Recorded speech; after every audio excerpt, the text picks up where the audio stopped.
This is Damon Jacobs with Mr. Joseph Mascolo, Stefano Dimera on Days of Our Lives. What did I tell you? Wonderful. Wonderful. Is he a nice man or isn't he? This is the nice man. This is the nice man. I am more interested in reading about your book and your life stories. I know I've been hounding you about this. Yeah, I know. And now several other people are getting on my back about that.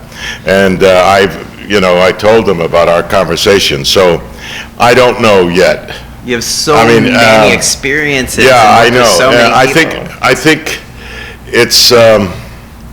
I think if perhaps I was Marlon Brando, somebody else would do it anyway.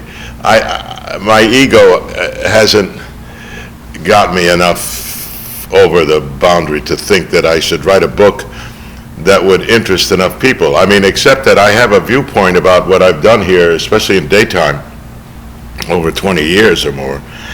I suppose it could be interesting, and maybe with a little help from someone like you, it's possible. I've been asked this time and time again, so I guess maybe there's something to it. We could call it so good at being so bad, or something has led the audiences to still love and root for Stefano Dimera after nearly 30 years, even despite all the terrible things he continues to do. I know, but that's what's fun. You see, that's why I've never needed a psychiatrist. I mean, I just get it all out here, and actually, I must say, I take a little pride in Stefano, because he has existed, as you said, for 25, 30 years now. And for the so-called, in quote, unquote, villain to last that long, I think is saying something. So, hopefully, the way I've played him and enjoyed being him, that we've made the audience see a person that was human on a certain level. So that you can't just say it's a bad guy. Somebody comes in and kills you, and so who cares? Well, and especially, I think the last couple of years, the way he's been written, we've seen him as more human. Yeah. That we've seen that he is capable of love for Kate. Sure. Oh yes, definitely. And the man, when we first started this whole thing, and we invented Stefano, and that was Pat Falcon-Smith, who was the head writer at the time, and I think she was magnificent. I mean, I had no idea what this was all about because I wasn't ready to do it. I was, as a matter of fact, at the time they called me, I was doing a play with Burt Reynolds and down in Houston, Texas. Houston. Yeah. Okay. Anyway, so when they called me, I had no idea what they were talking about, and I sat down with her, and she was so open and she had so many ideas, and I thought, wow, this is fascinating. So I said, yeah, okay, we'll do it. And I figured, all right, we'll do it for 6 months, and it'll be fun, because I haven't ever done the daytime thing like this. Well, 6 months, let's see, what did you say, 25 years? We're coming up on 30 next year. It's going to be 30 years with Stefano Dimera. Holy mackerel. So despite the fact he's been shot and, all these times. Oh, God, right. I've walked over flames and through flames car and out of crashes buildings. And sometimes shot and fell through flames at the same time, as I recall. That's true. That Marlena shot him as he fell into burning embers. Right. So speaking of Marlena, one of the things we're so excited about is Deidre Hall's return. Yes, it's fun. Stefano and Marlena have a very, very complex history. Very, yes. As a matter of fact, we had a scene together a week ago, I think, or something like that, and it was really kind of fun to get back to those notes again, and I think she enjoyed it too, and she, God bless her, she looks wonderful. So it's good. The other thing is also that John is back. Yes. Because, I loved him. And so I'm looking forward to having a little fun with them. And as we learned in the last go-round, John is actually Stefano's, if I'm recalling this, half-brother. Well, where did you learn that? From Colleen in Ireland. That whole story with Colleen in Ireland in February of 2008. I don't know if we're just ignoring that now. We forgot about that.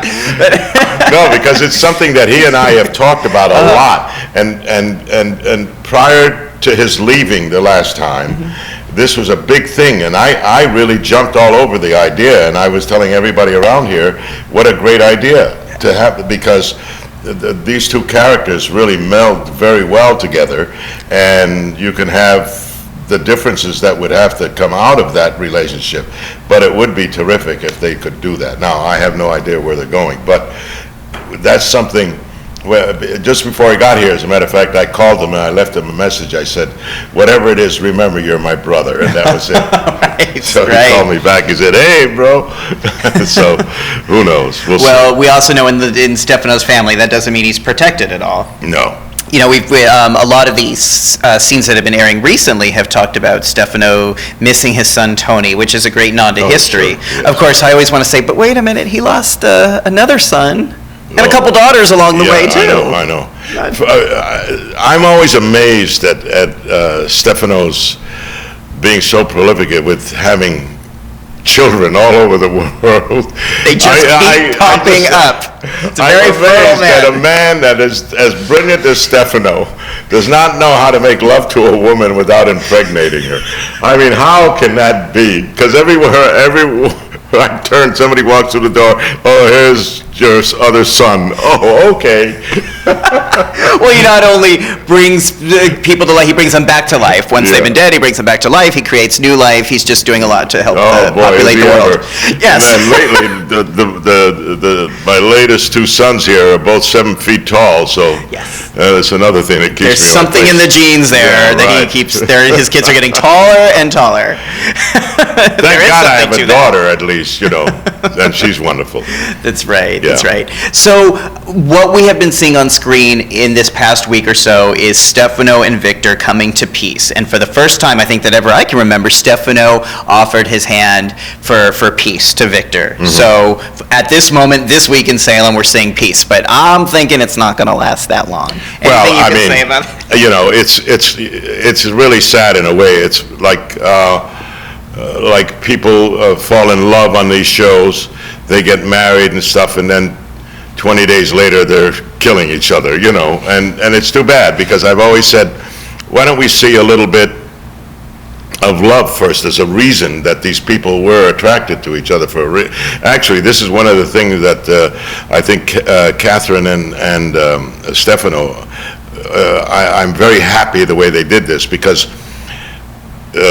Catherine is out there poisoning people and I'm out there hanging people, so you figure you get these two characters together, they're going to start on each other. But I suggested to the writers at the time and hoped that they listened a little bit, and they've made them two very strong people, but who I find that they love each other too. Yes. And that is something the audience has been telling me how much they love the idea of that, and instead of being just obvious. Yes. Okay. Now that piece with Victor, of course, came. Well, have they shown that we shot what's her name in the poo-poo? Well, Maggie was shot, and then Chad got shot, and then Victor and that was all a mistake. Of course, she was not supposed to get shot. Right. So I think that they realize when they get to the edge where they're going to start shooting at each other, that maybe it would be wiser to have a little peace, Well, and we'll see what happens. The Democrats and the Republicans can learn a few things from Stefano and Victor this week. Oh boy, could they ever. Yeah. Holy Michael, they should come here with pads and just sit down and write it down. I know we can't be too specific, but I'm aware that there's some very, very intense and beautiful scenes coming up for Stefano and EJ. Okay, and some of the drama that brings some of the older characters back, or some of our former characters back. Yeah. Is there anything you want to preview about what's ahead for Stefano Dimera and the challenges he's going to be facing? Gosh, I don't know what I can preview. You're right about Elvis and Stefano having some really hot scenes. Yeah. We're just, as a matter of fact, today I just finished one with him, and it's very good, and it's we enjoy working with each other because we really try to get right down into it, and make it as honest as possible. That's not always what you see, but that makes it nice. I'm looking very much forward, and I hope they do more of it. I've got some stuff coming up with Hope. Now, a number of years ago, I had Hope up in a castle somewhere. You remember that? Yes, it's Gina. And it was very, very well done, so that you got to the point where you didn't know which one of these characters you liked more because of what they did and how they did it, and he saved her life and so forth. They were trapped in a castle for quite a while too. Right? And so it was really a lot of fun, and so she's been saying, gosh, I hope it happens again. Well, it's coming up very shortly. Wow. We're going to have a couple of scenes. Now, I don't know where it'll go after that, but that is a good thing to put them together a little bit again, because they've had quite a history. They've had quite a history. Some of their history was off-screen because... I always remember one of my favorite with her was at the very beginning, because of my musical background, I conducted an orchestra, and she ice skated. Yes. Do you remember that? I do remember that. Yeah, because I have a feeling you remember everything. Oh my God, I'm I one of those don't. fans who remembers every storyline that Stefano had, but I lose my keys. So there you go. So, anyway. But yes, that was a great story. She was doing the ice skating, and that was when Marlena ultimately shot Stefano, and he fell into the firing embers. That was, So, anyway, we've got some stuff coming up together, and hopefully that'll be fun. And there was a time when Hope didn't know if her baby was Stefano's. No, that's right. They do have quite a history. Stefano just keeps sperming up the world. Reproducing as they get taller and taller and taller. And on that note, I'm just so excited about what's going on with Days, about what's happening with Stefano and the Dimera family, and what we're going to be seeing in the days ahead. Well, I got to tell you that I think Days of Our Lives are lucky to have folks like you around. Thank you. That's it. That's the truth of the matter. Hey. Her too. Nobody can see her at the moment, but I can. I can see her too. Okay? Very touched. Mwah. Thank you. Don't blame me if you get pregnant. Okay. All right.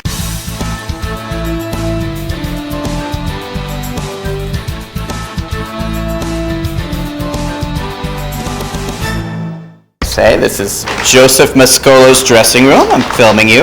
That's okay. This is his stand here. We've got the mini bar. And I have lived in smaller apartments in Manhattan. This is gorgeous. And that mini bar, by the way, is for real. It's for real, huh? Well, because I'm rather famous for making great martinis. And sometimes at the end of the week, when I'm up last in the day, when there's nothing else after that, we have a gathering of some of the crew in here, and they walk in, and by the time we're finished, they fly out. Fabulous. We have a great time. And that's how they make sure. I keep that, try to bring a little class into these alleys. Love it.